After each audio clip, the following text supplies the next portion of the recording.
আসসালামু আলাইকুম ওয়া রাহমাতুল্লাহি ওয়া বারাকাতুহু। আলহামদুলিল্লাহি রাব্বিল আলামিন ওয়াল আকিবাতু লিল মুত্তাকিন ওয়াস সালাতু ওয়াস সালামু আলা রাসূলিহিল কারীম আম্মা বাদ। প্রিয় দর্শক শ্রোতা যারা যেখান থেকে দেখছেন সবাইকে আন্তরিক মুবারকবাদ জানাই।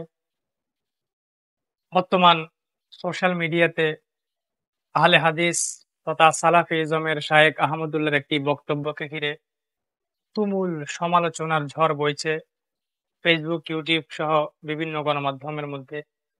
তো বন্ধুরা, এই সালাফিইজম এটা কতটুকু ভয়ংকর একটা ফিতনা, কতটুকু ভয়ংকর সেটা আপনারা কল্পনাও করতে পারবেন না।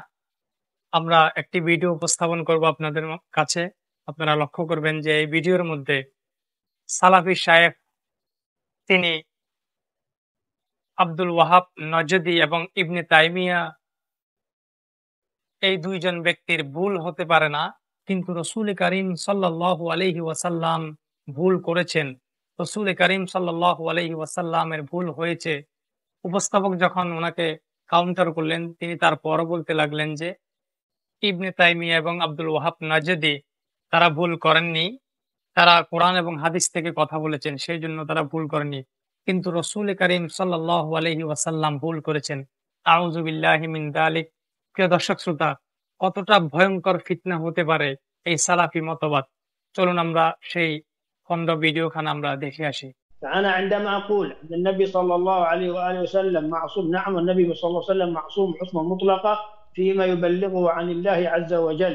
أما في بقية الأمور فالرسول يخطئ ويحصل منه النسيان، يحصل منه الخطأ، إنما أنا بشر مثلكم يوحى إلي. جزاك الله خير. نفس هذا الموضوع، نفس هذا الكلام رفضته في الشيخ ابن تيمية ورفضته في الشيخ محمد بن عبد الوهاب. رفضت أنه يخطئون، قلت بل فهمنا لهم هو الخاطئ. أنت الآن تؤكد ما قلته أنا. أنا لا أحيد عما قلته سابقا يا أستاذ عمار.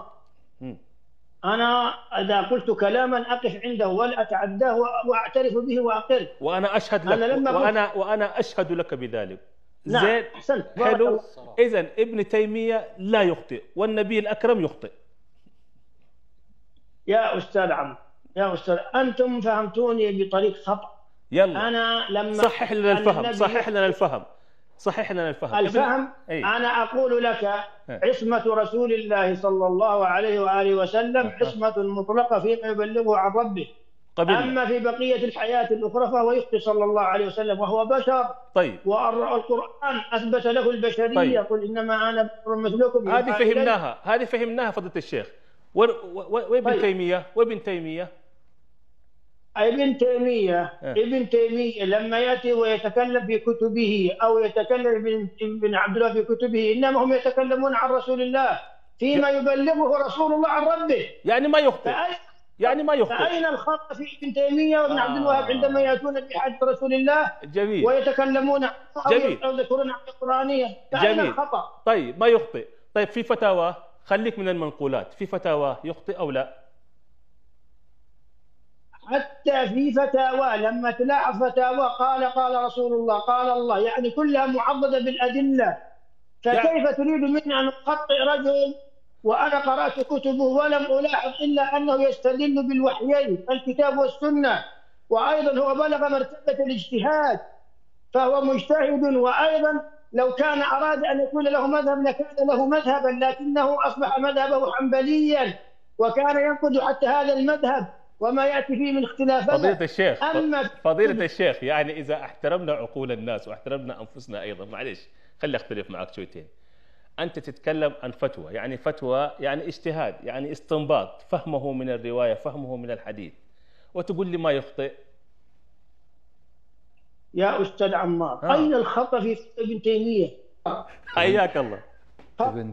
প্রিয় দর্শক, আমরা সেই ভিডিওটি দেখলাম এবং তারা আমাদেরকে মাজার পূজারী বলে আখ্যা দিয়ে থাকে।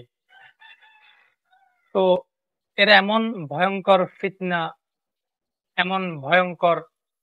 ফিতনার মধ্যে তারা লিপ্ত রয়েছে যে তারা নিজের শায়েখদের ভুল তারা দেখে না, কিন্তু রসূল করিম সাল্লাল্লাহু আলাইহি ওয়াসাল্লামের ভুল তারা দেখে। যদিও বা আল্লাহ রসূল করিম সাল্লাল্লাহু আলাইহি ওয়াসাল্লামের কোনো ভুল নেই, তিনি যা কিছু করেছেন সব কিছু আল্লাহ সুবহানাহু ওয়া তাআলার নির্দেশ ক্রমেই করেছেন।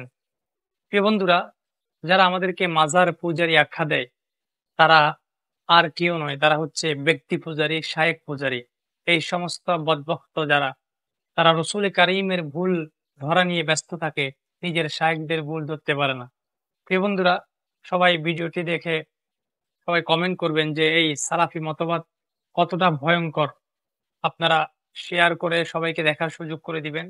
সবাই সুস্থ থাকবেন, ভালো থাকবেন। আসসালামু আলাইকুম ওয়া রাহমাতুল্লাহি ওয়া বারাকাতুহু।